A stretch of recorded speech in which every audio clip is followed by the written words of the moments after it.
Assalamualaikum warahmatullahi wabarakatuh.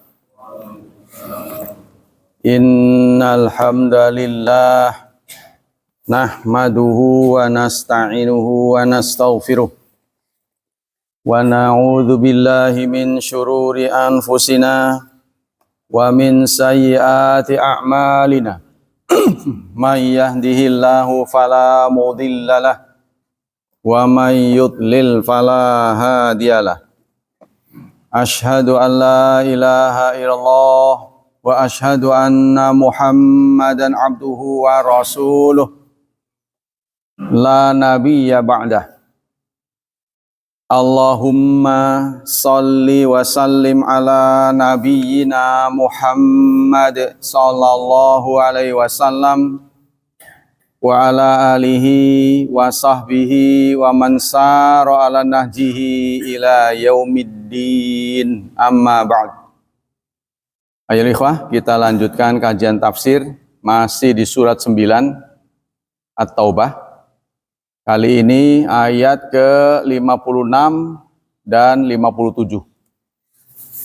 A'udzu billahi minasy syaithanir rajim. Wa yahlifuna billahi innahum laminkum wa ma hum minkum walakinnahum qaumun yafraqun. Law yajiduna malja'an aw magharatin aw muddakhalan lawallaw ilaihi wa hum yajmahun.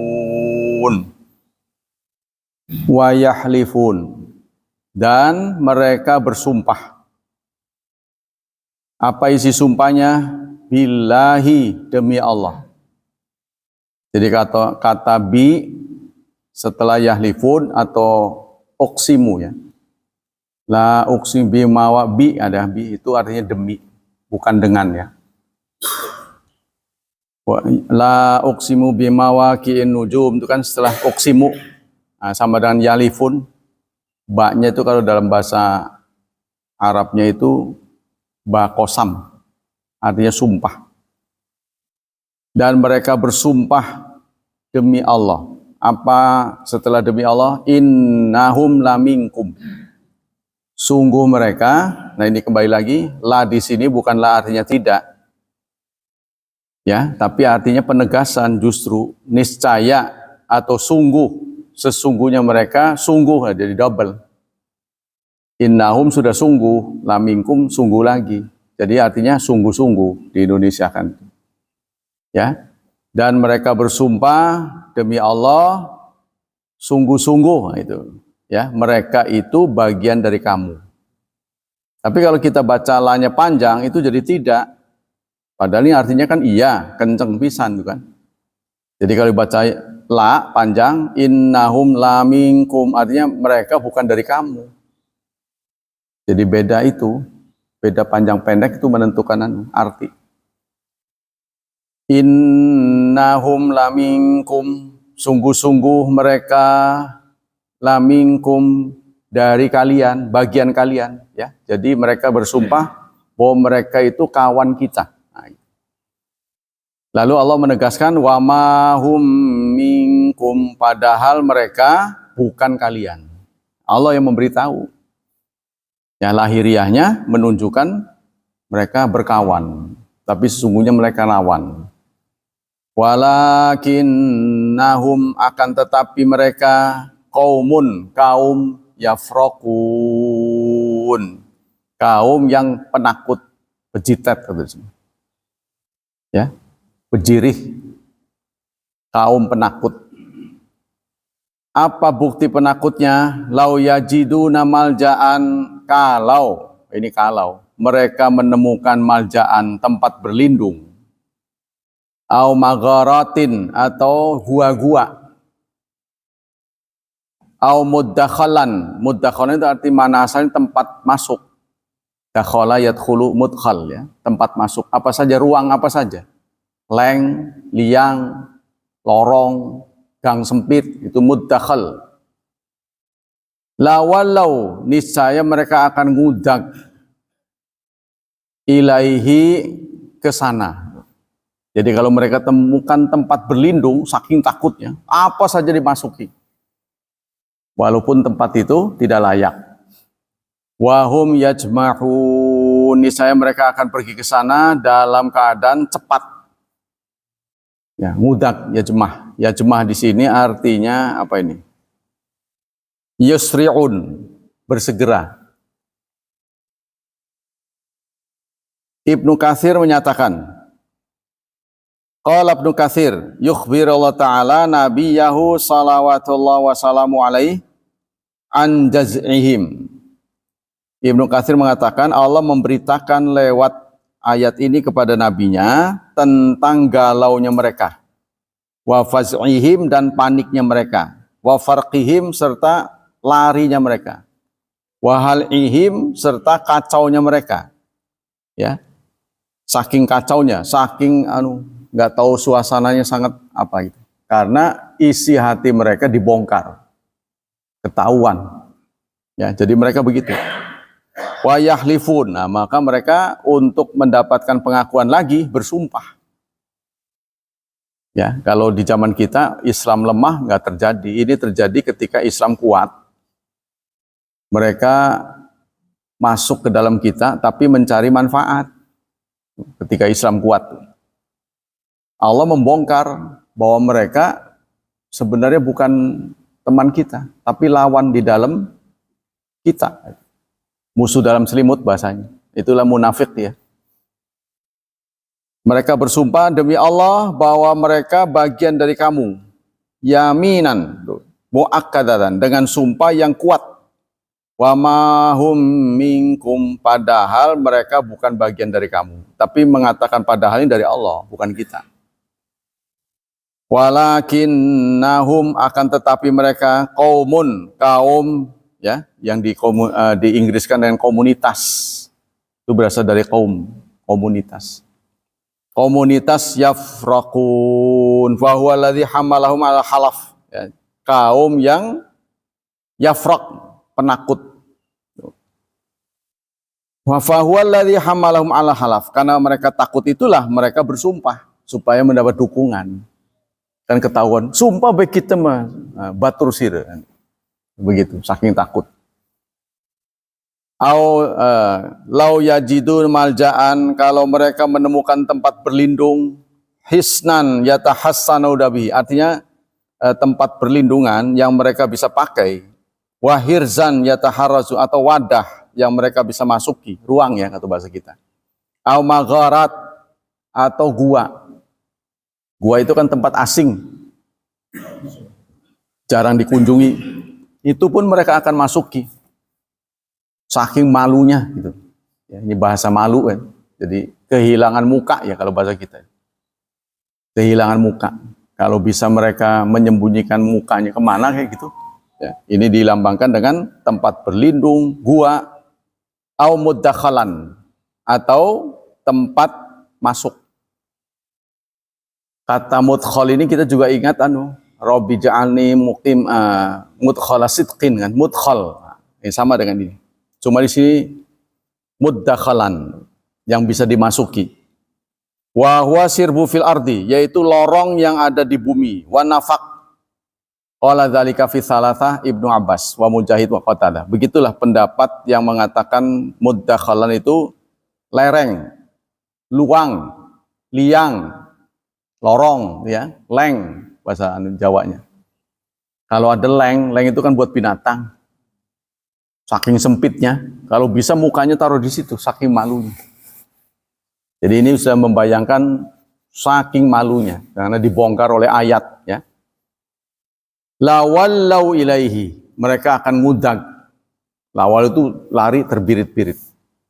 Wahum yajma'un, dengan segera, mereka akan lari dengan segera. Ay yusri'una fi dhihabim, artinya mereka buru-buru dalam memasuki tempat itu.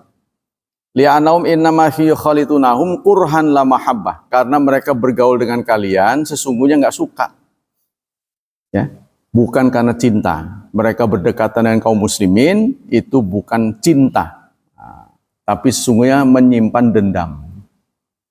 Ya, terpaksa. Wa waddu annahum la yukhalitunahum. Sebenarnya mereka inginnya tidak bergaul dengan kalian. Walakin li darurati ahkam, akan tetapi karena darurat, terpaksa. Ya seperti anulah orang-orang kafir itu yang bisa kaya di tengah-tengah kita, harusnya mereka berterima kasih pada kita. Ya. Makanya kita kan sakit hati ketika mendapati ada perusahaan, ada lembaga dagang ya yang sudah kita support. Artinya pemakainya kita, konsumen kita begitu kaya, dia nyumbangnya ke sono, ke musuh kita. Bisa sakit kan? Nah, ketika kita tinggalkan bangkrut dia. Itulah kekuatan muslim ya. Itu juga disarankan oleh seorang tokoh yang kita kenal dengan Imam Ghazali. Kalau Anda mukmin sejati, maka harus membangun ekonomi Islam. Ya, kalau kita ingin mendapatkan barang yang sama ada di tangan muslim dan tidak muslim, barangnya sama, maka kita memprioritaskan yang muslim. Kalau sama, tapi kalau kita butuh size-nya 10, di tangan orang muslim 9, orang kafir 10 ya terpaksa. Ya, nggak mungkin kita maksakan diri yang nggak cocok, kan? Nah, tapi kalau sama kualitasnya, kita prioritaskan muslim. Yo, begitu juga teman-teman kita yang ada di jalanan, saking nggak maunya itu dagang di situ. Ya karena kepepet mereka nggak bisa ngontrak. Jadi tolonglah, sepanjang itu higienis, bersih, belilah mereka. Saking nggak maunya itu mereka itu ya. Pengennya sih punya tempat yang bagus dan sebagainya, tapi mereka nggak mampu. Nah, kita bantu. Dari kita dulu ya. Nah, kita lanjut. Walihadza la yazaluna fi hammin wa huznin wa ghamin. Karena itu mereka ada dalam kesedihan, galau, sedih, bercampur menjadi satu, kacau balau. Yang menghadapi kekuatan muslim, mereka tidak bisa meninggalkan, jadi terpaksa harus bergaul. Li'annal Islam wa ahlahu la yazalu fi izzin wa nasrin wa rif'ah. Karena Islam dan ahlinya, Islam dan pemeluknya, itu terus menerus dalam kemuliaan. Nah ini dalam situasi kita mulia. Wa nasrin dan ditolong oleh Allah, dan rif'ah tinggi. Kita terhormat. Tuh suasananya ini ya, ketika kita terhormat. Fahadza kullama sarral mu'minun sa'ahum dzalika. Ini setiap orang mukmin bangga, orang mukmin senang, mereka sedih. Kalau orang Islam lagi senang, mereka sedih. Ini orang dengki. Ciri orang dengki kan begitu. Suka kalau kita berduka. Ya, berduka kalau lagi suka. Nah, kalau orang mukmin lagi senang, mereka sedih. Fahum yawaddun ala yukhatilul mu'minin. Mereka ingin tidak bergaul dengan kaum mukminin. Lau yajidu maljan aw magharatin aw muddakhalan lawalau ilaihi wa hum yajmahun. Qala Ibnu Jarir, pendapat kedua disampaikan oleh Ibnu Jarir, tadi Ibnu Katsir ya. Wa innama wasafahumullah bima wasau bihi min hadhihi sifat li'annahum innama aqamu baina azhuri ashabi Rasulillah ala kufrihim wa nifaqihim wa adawatihim lahum. Ini terjadi ya momennya saat mereka bergaul dengan kaum muslimin. Bayangkan tuh ya, mereka bergaul niatnya mengambil keuntungan. Tapi niat ini kemudian dibaca oleh Rasulullah dan sahabatnya karena taunya dari Allah yang Maha Tahu. Nah kan kewenangan. Kalau kita mah nggak bisa ngebade-bade, ya, kira-kira kayaknya gitu. Namanya suudzon. Ya, tapi suudzon itu jangan diucapkan, jangan ada tindakan, itu dibenarkan. Dalam hal tertentu, contohnya kita di fasilitas umum, lihat dari gerak-geriknya kayak copet ini. Nah, itu kan timbul di hati kita ya. Wah, kayaknya copet ini. Nah, kita lalu siaga, nggak apa-apa. Jangan copet lu ya, jangan begitu. Itu namanya suudzon ya kan. Jadi Hati-hati itu boleh. Terutama itu banyak musibah terjadi ketika kita di tempat umum lah, yang tidak familiar dengan kita. Ya, makanya kita harus curiga itu penting, apalagi di tempat yang syariat belum berjalan, seperti Indonesia kan. Kita mengunjungi tempat umum, contohnya rest area, naruh sendal yang benar, kan? Tapi kalau bakalnya Anda sendalnya hilang, nggak sedih ya nggak apa-apa. Tapi kalau bakalnya sedih, nantinya ngumpat-ngumpat, kurang ajar, nah itu lebih baik hati-hati. Karena kan banyak orang yang mengakses tempat itu, hati-hati. Namanya tawakal ya. Nah, itu pernah dilakukan oleh sahabat, datang berkunjung pada Rasulullah. Ke sini jalan apa gimana? Oh, naik onta ya Rasulullah. Mana ontamu? Ya tak lepas saja. Kok dilepas? Ikilha, ikatlah baru tawakal. Ya saya kan tawakal pada Allah. Tawakal itu bukan begitu. Ya, jalankan dulu, nah, baru apa yang terjadi ya kita ya ridho itu kan. Nah, sudah kata bahasa sini sudah nyereat lah gitu. Kita kembali ke sini. Jadi mereka begitu, ya walamahum alaihi minal iman bila warisoli li'anum kanu fi qaumihim wa asyiratihim wa fi daurihim wa amwalihim falam yaqdiru ala tarki dzalika wa firaqah. Karena mereka bergaul dengan sesama mereka. Jadi mereka tidak ikhlas berpisah. Ya, kalau mereka menyatakan muslim itu ada akibatnya. Mereka diblokir WA-nya oleh sesama temannya. Orang kukup. Jadi supaya di sana baik, ke sini baik. Namanya baik-baik kan. Namanya apa? Bijaksana kan. Bijak di sana, bijak di sini.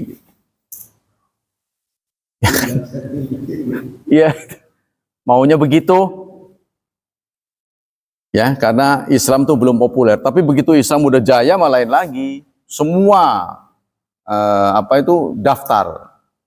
Wa ra'aitan nas yadkhuluna fi dinil afwajan. Mereka berbondong-bondong daftar pengen muslim. Tapi kalau Islam lagi pahit mah berjaga-jaga dia. Ya ini yang terjadi zaman Rasulullah. Kita kembali sini.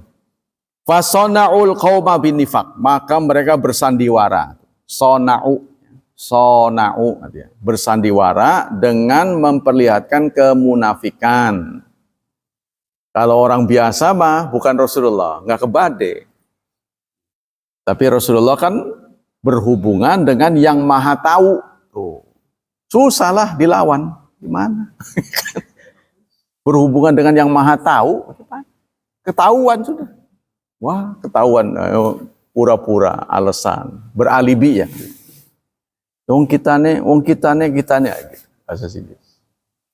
Wa dafa'u an anfusihim, dan mereka membela diri untuk diri, harta dan anak mereka dengan cara kafir. Jadi mereka bergaul dengan orang kafir baik-baik, takut dilelare, takut disakiti oleh mereka, diblokir, yang tadinya dibantu dihentikan, tidak ditegur, itu. Ya begitulah penderitaan orang yang yang perbedaan agama itu masih mendasar, masih berarti. Tapi untuk keluarga-keluarga yang majemuk, yang pergaulannya sudah luas, agama urusan pribadi. Enggak soal mau kamu agama apa, yang penting kamu jujur. Jadi ada sisi kalian harus berakhlak dengan sesama, yaitu yang penting. Soal agama silakan, tapi bagi mereka yang masih perbedaan ini sangat mencolok gitu. Itu yang akan ada sanksi-sanksi sosial. Ya, seperti ada orang yang bertanya pada saya, "Pak, saya terlahir sebagai anak sulung, saya suku Batak. Saya sudah muslim. Nah, setiap kematian itu pasti anak sulung yang diutamakan mengiringi upacara. Dia akan tampil duluan di depan," katanya begitu kata dia. Gimana itu Pak? Lalu mengelilingi jenazah, katanya ada upacara mengelilingi jenazah gitu. Nah, itu harus dipimpin oleh anak sulung. Ya saya bilang begini aja, kalau Anda kuat jangan ikut. Tapi kalau nggak kuat ya kita ada di titik milih Islam apa milih bukan Islam, itu aja. Kita nggak mungkin semuanya bersandiwara. Ada saatnya kita harus menegaskan bahwa saya Muslim. Ya sama, saya sekarang juga Imlek ini, saudara-saudara ngundang saya. Kalau dari, iya itulah udah tahu. Yang ini mah nggak tahu. Banyak angpaunya benar. Ya, ngerti nggak angpau? Nggak ngerti. Japuk, mereka pada ngasih. Salaman ngasih. Tuh. Tapi berhubung kita harus milih Allah, milih bukan Allah. Anda harus di titik tertentu. Ada yang bisa sana baik sini baik, ada, ya kan? Tapi ada di satu momen kita harus milih Allah dan Rasulnya atau milih bukan Allah dan Rasulnya. Kita harus milih. Itu kan? Kalau mau senang terus ya bijaksana bijak sini. Nah inilah. Ya silaturahmi sepanjang kita tidak terganggu. Kan saya bilang, coba kalau waktunya bukan pas lagi Ramadan, ya atau malam saya bisa pulang itu kan, nah, silakan. Tapi kalau siang ya namanya menggoda saya ini. Ya Anda juga harus menghormati saya gitu kan. Saya berpuasa. Kalau di pergaulan yang internasional mah kita ketemu tapi tidak berbuka. Itu yang benar mah. Yang udah maju ya, mereka tidak memperlihatkan ya, sebagai bentuk penghormatan kepada yang berpuasa, mereka hormati, mereka nggak makan minum, tapi paling tidak makan minumnya nggak kelihatan kita, gitu, singkatnya. Kita nggak bisa memaksa mereka harus kayak kita, ya begitulah, ya, itu cara penghormatan yang terbaik. Jadi bukan kita luntur, gitu kan? Nah, kita ke sini. Wa fi anfusi ma fiha minal bughdi li Rasulillah. Dan Rasulullah mengungkap apa isi hati mereka, benci kepada Rasulullah. Nah, ini kalau udah benci mah susah ya. Karena kalau orang sudah like or dislike yang dikedepankan, kalau kita judulnya sudah benci, maka melihat kebenaran itu bawaannya salah mulu. Ya kan? Kalau kita udah demen, biar kata orang jelek, bagus saja. Setan itu selalu menghias begitu, saudara. Ya, kadang-kadang datang pada kita.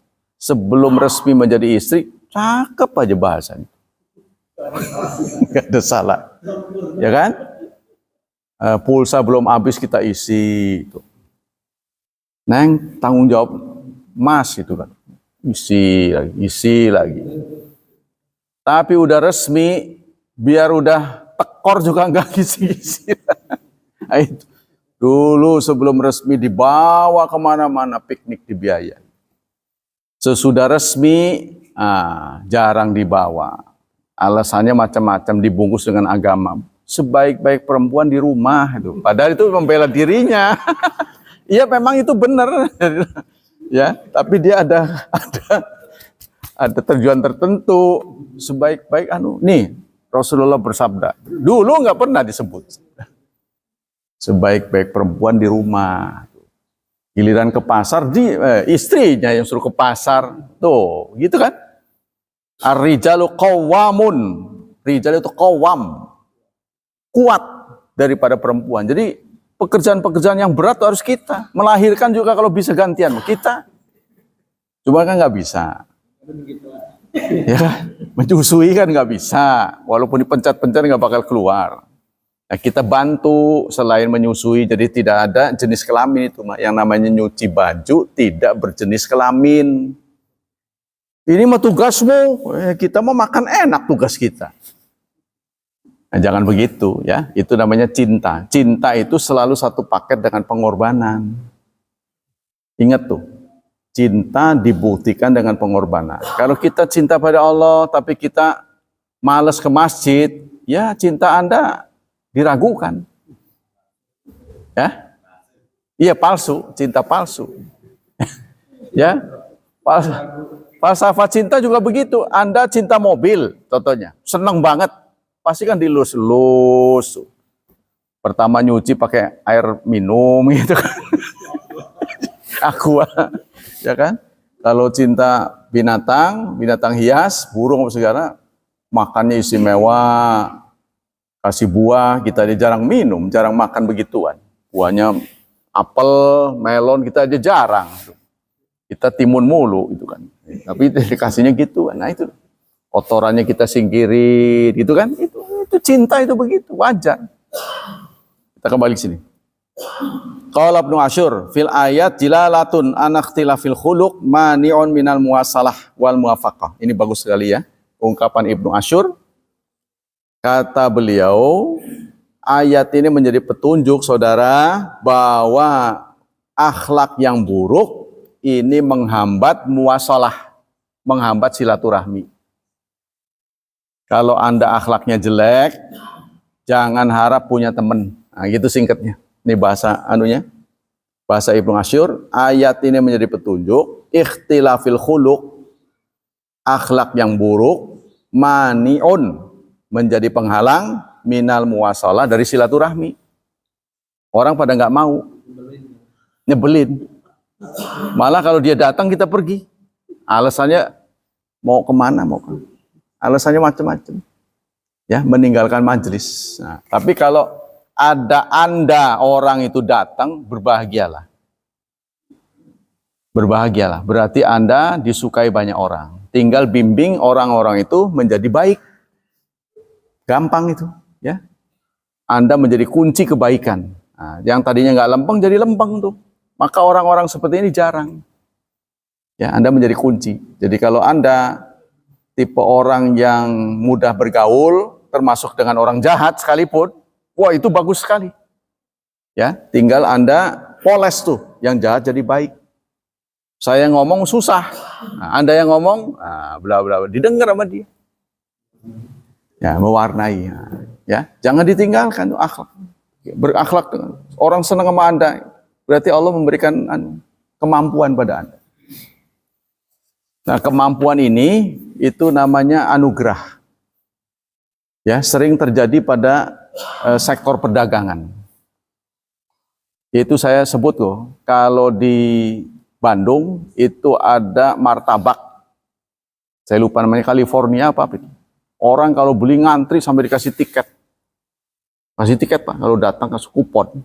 Dia bayar dulu, kasih tiket. Nah, nanti dia dipanggil nomor itu. Saking banyak. Iya, kayak begitu. Untuk beli martabak, martabaknya nggak kira-kira mahalnya 100.000 lebih. Mahal, mending murah.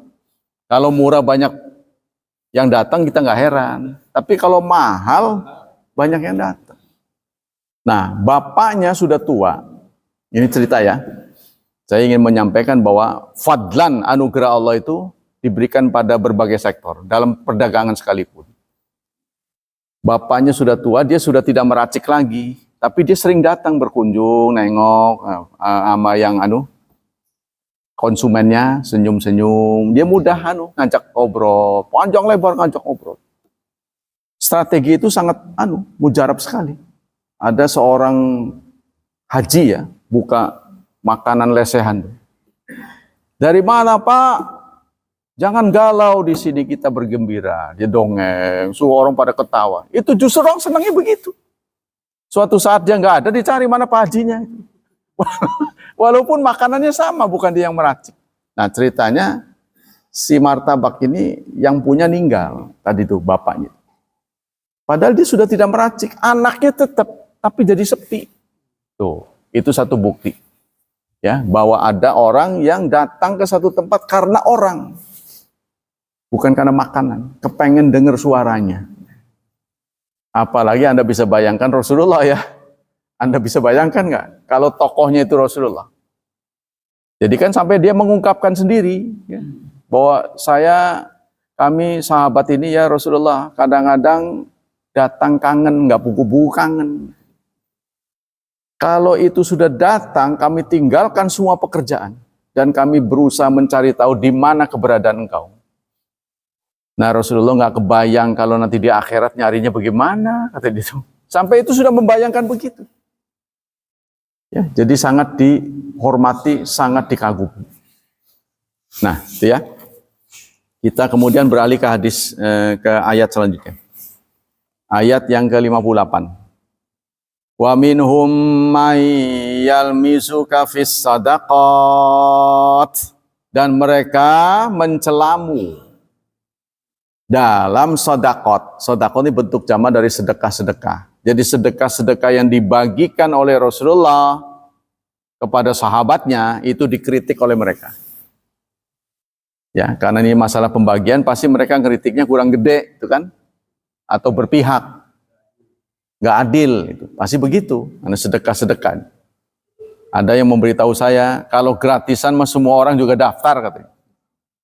Kalau soal gratisan, berarti kalau kerja bakti mah nggak mau. Pembagian takjil tuh, yang nggak perlu juga merluin tuh. Ya, soal bantuan sekecil apapun mudah gitu. Makanya MBG gimana nih Ramadan dibagi nanti jadi buka puasa, itu kan Ramadan. Mereka jadwal pembagiannya siang juga nggak mau malam, mereka juga berbuka kan. Ngeladenin kamu, saya juga puasa itu kan. Masa harus terlibat bagi-membagi? Diterima kerok, nggak diterima kerok. MBG. Sekolah-sekolah, ini waktu Ramadan nih, kalau udah Ramadan gimana? Kan kalau dikasih kan makanan-makanan siap saji. Ya artinya dimakan batal. Nggak dimakan kasih sore, gimana? Nah, itu. Jadi dilema. Ya, saya sarankan sih gimana kalau mentah aja. Contohnya beras sekilo kan 15.000. 2 hari untuk 2 hari itu 7,5 kan. Atau, kalau mau lempeng mah ya sekilo itu 15.000 karena dari pemerintahnya 15, tapi kan mereka nggak dapat untung ntar. Ya 3/4 gitu kan. Rekannya 10.000 udah 5.000 untung Anda lah. Nah, dibagi per minggu gitu kan jadi banyak tuh. Enak itu, nego. Wah nggak bisa Pak, harus makanan. Ya udah susah gitu. Maksudnya dibagi minyak gitu ya, sembako. Kita lanjut. Apa yang menyebabkan mereka mencelamu? Fa'in u'tu minha, jika dapat bagian, rodu, mereka ridha, senang, ya. Wa ilam yu'tau, jika tidak diberi, minha dari sedekah, idahum yaskhotun, maka mereka pundung. Tuh, pundung. Ya, nggak mau lagi teguran, gara-gara nggak diberi. Nah, inilah yang terjadi menurut sunnah, ya. Suatu saat ada seorang di antara sahabat, ini dikenal munafik sih, menegur Rasulullah. Ya Rasulullah, engkau membagi sedekah ini tidak adil. Kok nggak adil sih? Nah, Rasulullah menjawab, kalau Anda menyebut saya tidak adil, memang ada yang lebih adil daripada saya. Karena saya berbuat begini ini petunjuk Allah. Jadi kalau saya memberikan sesuatu tidak adil, pasti Allah akan negur. Apakah layak Anda menuduh saya tidak adil, padahal saya adalah pesuruh dari yang maha adil, gitu singkatnya. Saya adalah duta keadilan. Itu singkatnya. Saya duta keadilan, tapi dituduh tidak adil. Nah, gara-garanya kenapa? Ya itu tadi. Padahal perilaku yang kesannya tidak adil itu ditampakkan juga pada sahabat. Kan pernah terjadi pada Abu Hurairah ya. Abu Hurairah termasuk ashabus sufah. Ashabus sufah itu sahabat-sahabat yang tidak punya tempat tinggal. Kalau bahasa saya sih bukan gak punya tempat tinggal, pasukan berani mati. Yang menjaga Rasulullah 24 jam. Tinggalnya di mana? Di dekat Masjid Nabawi, dibuatkan kemah. Ya, itu kurang lebih ada 400 orang, siaga penuh. Jadi istilahnya prit langsung berangkat. Gak ada, kagol sih 5 menit mandi, enggak ada. Tuh, itu siaga. Nah, di antara mereka adalah Abu Hurairah. Itu udah berapa jam beliau tidak makan sehingga perut melilit sampai beliau menutupi kesakitan perutnya itu karena lapar dengan tidur tengkurap. Ditindih itu sampai begitu. Tiba-tiba ada satu tempat susu, orang ngasih lah susu, satu wadah gede, dikirim ke masjid. Waduh, tapi kalau belum diizinkan dia nggak berani minum setetes pun. Itu sahabat hebatnya begitu. Rasulullah datang. Kalau Abu Hurairah cerita sih, kalau saya bisa ngaca, kayaknya muka saya udah pucat bener nih. Kalau bisa ngaca gitu katanya. Rasulullah datang. Abu Hurairah, siapa ini yang ngasih susu nih? Itu tadi ya Rasulullah ada yang ngirim. Udah bagiin sama teman-temanmu, kok kenapa dia nggak disebut gitu? Apa Rasulullah nggak tahu ya muka saya pucat gitu? Tuh katanya gitu ya, kata Abu Hurairah. Bagiin dulu sono ke teman-temanmu. Patuh tuh Abu Hurairah. Saya minum dulu ya, enggak. Dibagi itu. Tersisalah 1 cangkir. Lapor lagi ya Rasulullah. Semua udah beres. Ini nyisa secangkir. Secangkir ya. Yang belum minum kamu dan aku. Kalau aku minum, kamu nggak minum. Kalau kamu minum, aku nggak minum. Abu Hurairah, tahu nggak kenapa saya prioritaskan temanmu? Kenapa kamu tidak saya duluin? Karena saya tahu kamu mentalnya baja. Padahal dia ngeluh kan tadi. Ya kan? Kalau dia munafik itu kurang ajar kan masih begitu kan. Saya tahu kamu mentalnya baja. Nah, udahlah minum. Saya mah gampang. Allah selalu memberi makan padaku. Begitu cerita Abu Hurairah. Ya, kesabaran yang luar biasa. Jadi mereka-mereka ini Ashabus Sufa ini nggak digaji loh. Pas pampres ya istilah kita. Kapanpun Rasulullah panggil, mereka langsung ngundang. Jadi diceritakan di waktu longgar, mereka sering memanfaatkan kulit semangka, artinya buat poli. Dulu kan belum ada itu. Gitu kan, angkat. Itu kalau lagi nganggur tuh, mereka mengisi waktu-waktu luang untuk bercanda gitu. Tapi kalau sudah Rasulullah perang, itu udah wajah sangarnya kelihatan. Iya, berubah muka katanya. Semuanya udah tampil militansi. Nah, itu sahabat ya. Nah itulah untuk ayat sampai 58 ya. Cerita-ceritanya begitu. Jadi nanti akan ada ya dalam sebuah hadis Abi Sa'id Khudri, suatu saat Rasulullah membagi. Ada seorang sahabat Khuwaisirah Tamimi. Nah, dia mengatakan, "I'dil ya Rasulullah." Berbuat adil ya Rasulullah. Lalu Rasul menjawab, "Wailak, wa man ya'dil idzalam a'dil?" Siapa yang adil kalau aku bukan adil? Maksudnya kalau dalam bahasa kita, saya ini kan duta keadilan dari Allah. Kok Anda mengkritik saya? Yang mengajari keadilan kan aku. Kok Anda mengkritik saya tidak adil? Siapa yang lebih adil? Tuh. Bagaimana respon sahabat? Rasulullah, izinkan saya penggal kepala dia. Tuh. Siapa orang itu? Umar bin Khattab lagi-lagi itu. Izinkan saya penggal kepala. Apa kata Rasulullah? Da'hu. Jangan ya Umar, biarkan. Fa innalau ashaban. Dia punya teman. Nanti punya teman. Ya. Yahtakiru ahadukum salatahu, yang kamu hina salatnya. Nanti dia temannya banyak nih. Ya, Umar, jangan. Nanti maksudnya begini, Allah menakdirkan mereka tetap dipelihara ya, untuk menghiasi sejarah. Kan menjadi contoh ya. Jadi mereka nanti akan punya banyak teman, tapi kamu akan melecehkan sholatnya karena sholatnya dilihat nggak benar tuh. Terus puasanya nggak benar. Tuh, kamu kan sudah tahu orang yang berilmu akan melihat puasanya nggak benar, sholatnya nggak benar. Tuh, terus mereka akan merobek agama seperti panah yang dirobek-robek. Nah, katanya itu, ya kata sabda Rasulullah. Nah, mereka jumlahnya akan banyak nih. Maka Rasulullah memberikan oleh para ahli disebut dengan mereka lah Khawarij. Jadi orang yang bertopeng agama, tapi niatnya bukan untuk meninggikan Islam. Ada maksud tertentu. Tuh ya, jadi memanfaatkan agama untuk kepentingan dirinya. Singkatnya gitu.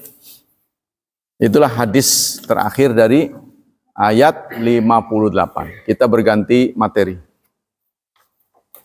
Bismillahirrahmanirrahim. Al-Jami'ul Kamil, hadis-hadis. Kita masih tentang sholat ya. Babu tanawulil asya idza quddima wa in uqimatis shalah. Bab tentang konsumsi makan malam. Mengkonsumsi makan malam meskipun sholat di iqamah. Meskipun qomat. Dari Anas bin Malik, anna Rasulullah sallallahu alaihi wasallam qala, idza quddimal asya, apabila makan malam sudah dihidangkan, fabda'u bih, maka mulailah dengan makan. Qabla an tusallu, sebelum kalian sholat. Makanya ini maghrib tolong agak dilonggarkan, ya, berdasarkan hadis ini. Jangan terlalu terburu-buru antara adzan sampai ke qomatnya. Kita memberikan waktu supaya mereka bisa berbuka, ya, tidak terburu-buru. Nanti kalau keselak bagaimana? Keselak. Keselilitan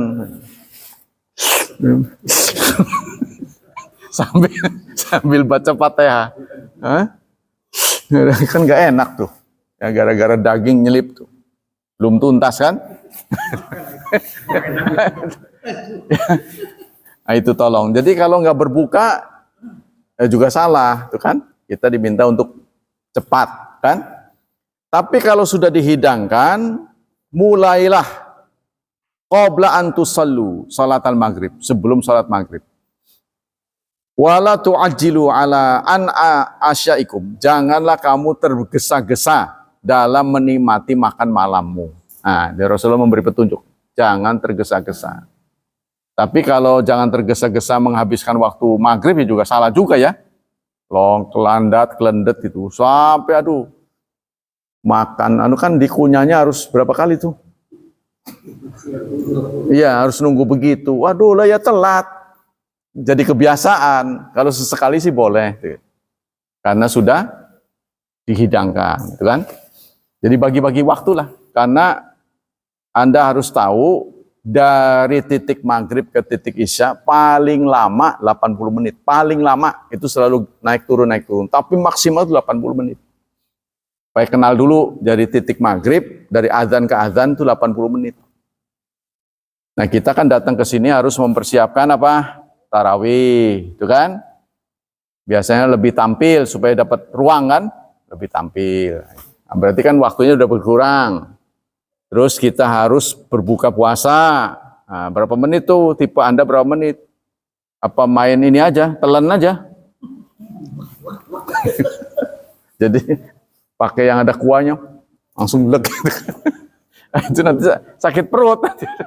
Ya, silakan atur sendiri. Nah, kita lanjut. Hadis ini muttafaqun alaih.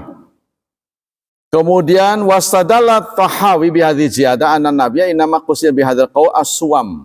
Kata At-Tahawi, hadis ini ditujukan kepada orang yang puasa. Nah, yang puasa itu berbuka segera, jangan terburu-buru.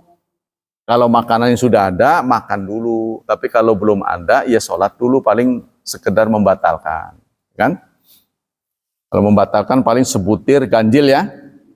Sebutir atau 3 atau paling tinggi 7, ya. Paling tinggi 7, jangan 1 kilo. Mabok juga. Sebab korma itu mengandung gula yang tinggi.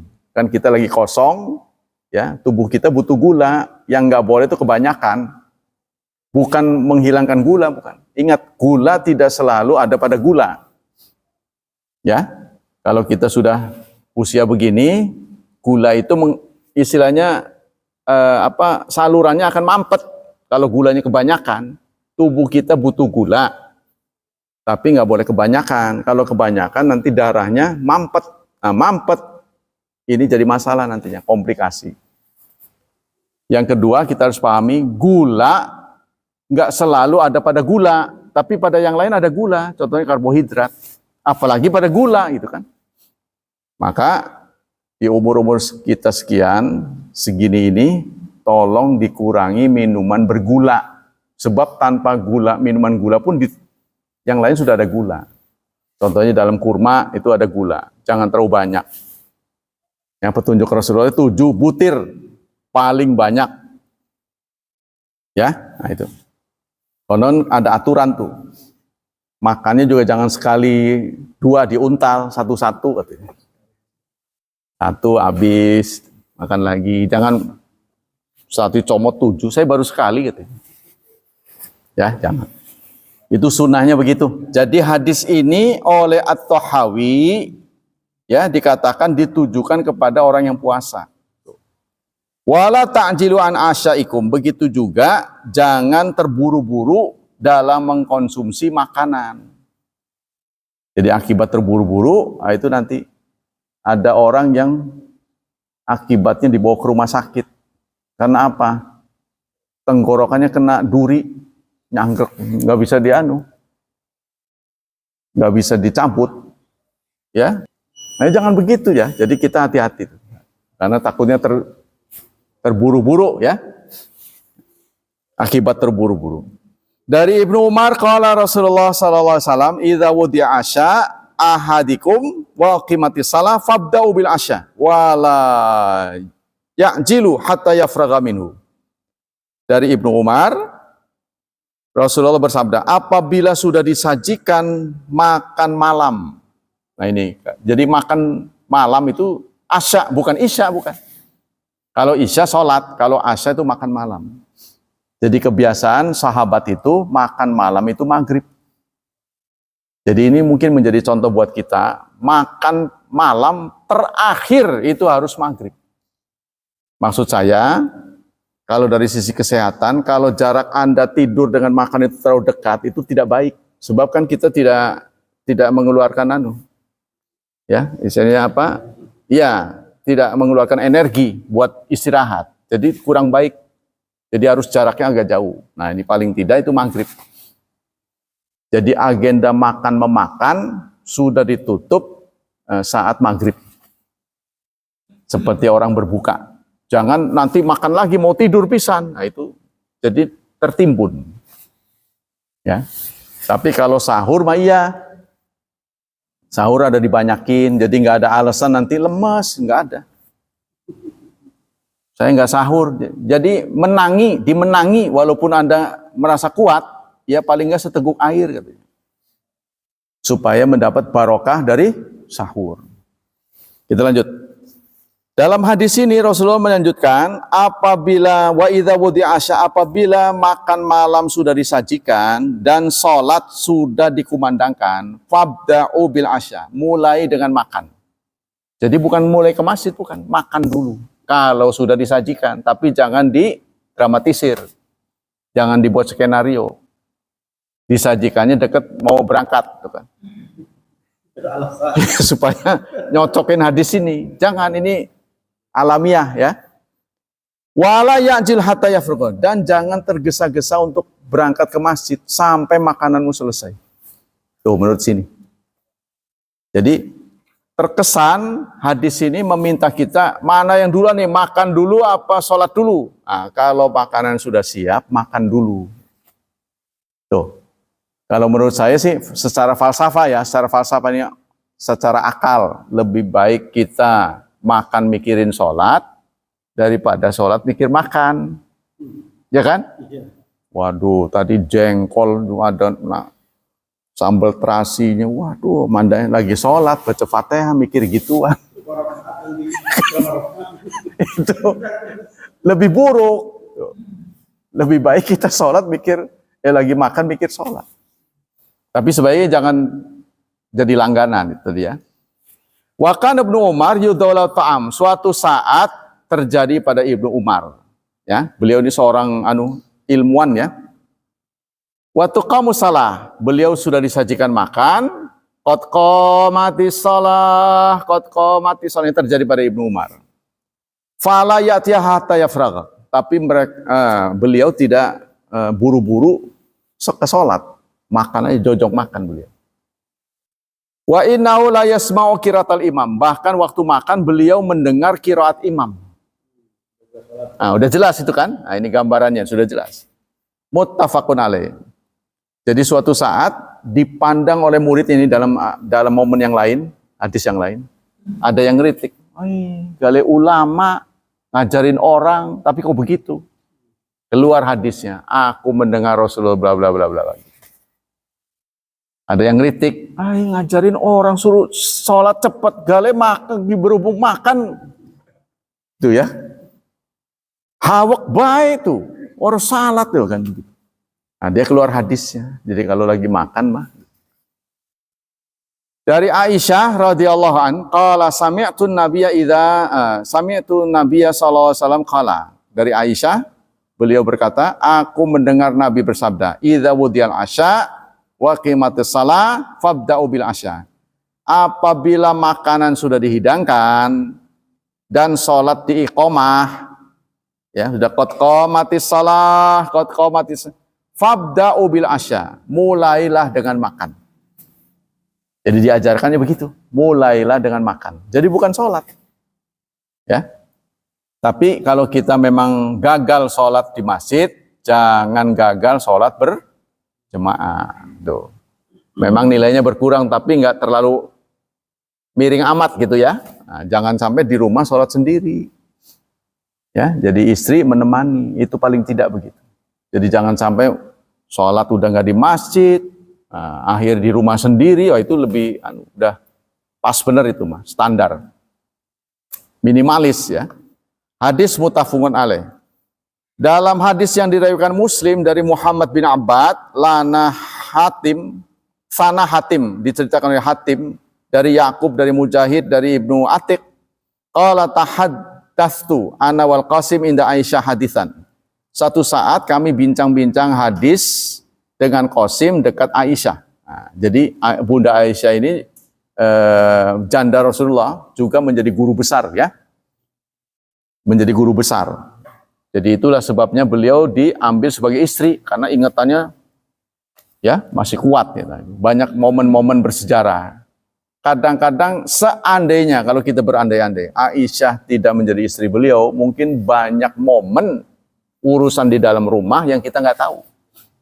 Ya, contohnya cara Rasulullah masuk ke WC, ya, mengucapkan lafaz-lafaz tertentu. Beliau kalau mendekati istrinya ngucapin begitu, kita kan nggak bakal tahu. Masa mau, saya mau tonton nih, nggak mungkin kan? Urusan dalam kan? Nah, itu diceritakan oleh Aisyah. Contohnya mandi bersama, saya bersama Rasulullah, mandi bersama, bahkan tangan kami saling ngadu tuh untuk ngambil air. Ini menunjukkan mandi bersama. Di sana umatnya mengatakan mustakmal, ya kan? Coba kalau nggak ada berita itu, kita pasti terbawa. Orang sana mengatakan mustakmal. Lah, Nabi ya mas istri itu kan Nabi, masih ngejel aja. Ya kan? Katanya lakot kana lakum fi Rasulillah, pada Rasulullah ada contoh. Itu kan Nabi. Tuh. Nabi kalau berangkat sholat, gitu. Ke istrinya nyium. Kita nyium, batal lah. Gitu. Tuh. Itu ada contoh, kan Nabi itu mah. Kan? Nah, jadi belajar hadis buat apa? Tuh. Kita kembali ke sini. La salata. Nah, dalam hadis lain-lain, wa ila salaf waqad wudi'u lahu ma'idah. Suatu saat ya diceritakan makanan sudah tersaji. Faqad Aisyah ini sami'tu Rasulullah yaqula salat bi hadrati ta'am. Tidak boleh salat dengan hadirnya makanan. Jadi Aisyah menegur karena mereka mau salat. Tuh. Salat tidak sah kalau makanan sudah disajikan. Aisyah menegur. Jadi sahabat-sahabat ini meninggalkan makanan yang sudah disajikan, qad qamatis shalah, mengudak sholat ya. Nah, keluarlah hadis dari Aisyah, tidak sah sholat apabila makanan sudah disajikan. Nah, yang begini-begini ini enak ya. Waduh ya. Kan saya udah ngomong tuh, nasib ada yang baik, ada yang buruk kan. Yang begini, wah, cocok ini. Hadis-hadis cocok. Wala huwa biyudafiul akhbath. Begitu juga akhbathan. Tidak sah sholat kalau kita menahan hadas. Kalau sholat belum takbir, kita dihadapkan pada sholat apa buang hadas? Buang hadas dulu. Ya, contohnya kita mau berangkat, woi, ada panggilan.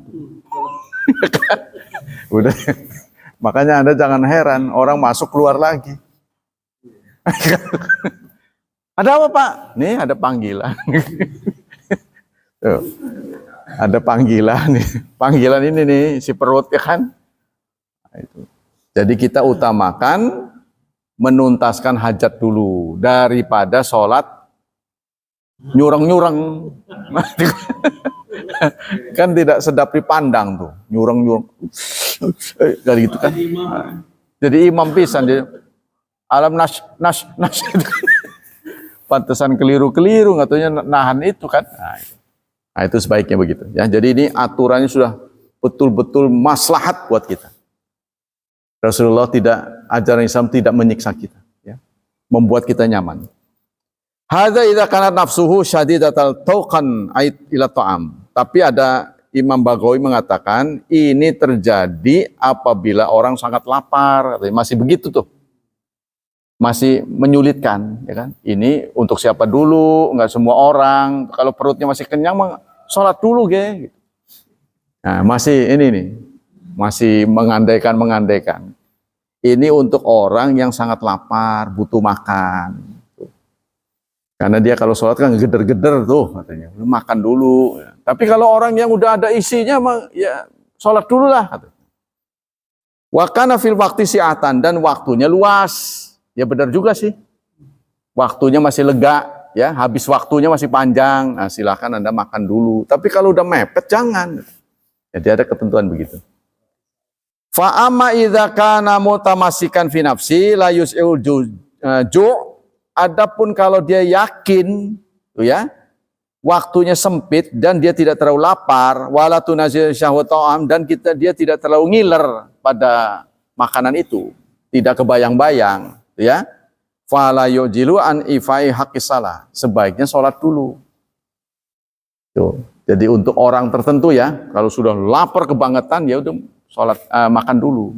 Apalagi makanan sudah terhidang. Wa yabda bisalah, maka sholat dulu sebagai faidan nabiyya kana yahtazu min katifisyatin fadwa ila salah falqaha. Karena pernah terjadi Rasulullah juga begitu. Tuh, dia menceritakan hadis lagi. Rasulullah tidak selalu saat makanan sudah dihidangkan, beliau makan dulu. Tidak, ada ceritanya. Suatu saat beliau dihidangkan kambing katanya. Kambing itu kan makanan favorit beliau. Iya, tengkleng. Anda pernah makan tengkleng nggak? Pernah. Nah, oh, Pambawang. Oh, itu yang terkenal yang dari Solo. Waduh, itu di mana-mana tengkleng. Jangan lupa ya kalau mampir ke sana tengkleng. Waduh. Enak beneran. Wah, cerita-cerita enak lagi. Satenya tuh sana ada sate sapi soalnya. Bukan selalu sate. Sini kan selalu ayam, sapi. Gede-gede daging. Enak, apalagi pakai racikan cabai rawit dipotong-potong pakai kecap. Wah, haruslah cobain nanti.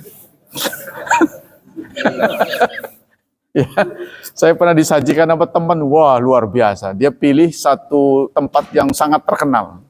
Nah, Rasulullah itu pernah ya saat disediakan itu kambing muda, masakan yang enak. Lalu pas sholat, ya, lalu beliau meninggalkan sajian itu, pergi ke sholat dulu. Tuh ada, ya. Ini diterangkan dalam Syarhus Sunnah. Qultu al hadis alladzi dzakara muttafaqun alaih. Hadis yang dirawikan oleh Baghawi, ini hadis muttafaqun alaih. Jadi kuat juga ya. Unzur takhrijau fi kitab tahara. Wa amma maruwiya an Jabir qala kana Rasulullah yuakhir salah li ta'am. Ada hadis lagi dari Jabir mengatakan Rasulullah tidak pernah menunda salat demi makanan. Ya, hadis yang lain ya. Jadi lebih mengutamakan salat. Tapi hadis yang tadi itu mengutamakan makanan. Jadi ada yang mengutamakan makanan, ada yang mengutamakan salat. Kondisional berarti. Karena beliau kalau memutuskan sesuatu ngelihat dulu temannya siapa. Temannya. Ya Rasulullah, amal apa yang terbaik? Dia tahu kelemahan orang itu. Lapar nih, makan dulu. Tuh. Beliau tahu tuh. Beliau tahu orang ini sholatnya sering telat, sholat dulu. Sehingga kalau dikumpulkan kata-kata paling ini kita jadi bingung. Katanya paling ini mana yang benar? Nggak tahu sesuai dengan kondisi psikologis dari si penanya. Kalau penanya ini tipe orang yang lunjak sama orang tua, amal apa yang terbaik? Bakti sama orang tua. Di nomor satukan. Ya, kalau dia sering terlambat sholat awal waktu. Dan begitu seterusnya. Baik, demikianlah hadirin hafidhani hafidhakumullah kajian pagi ini. Semoga Allah Subhanahu wa taala melimpahkan pahala yang berlipat ganda untuk kita. Semoga Allah tetap menjaga dan melindungi kita dari wabah dan fitnah, dari syubhat dan syahwat. Dan semoga anak-anak kita dimudahkan hidupnya, diberkahi, ditakdirkan Allah menjadi hambanya yang saleh dan salihat. Subhanakallah wa bihamdika. Asyhadu an la ilaha illa anta astaghfiruka wa atubu ilaik. Wassalamualaikum warahmatullahi wabarakatuh.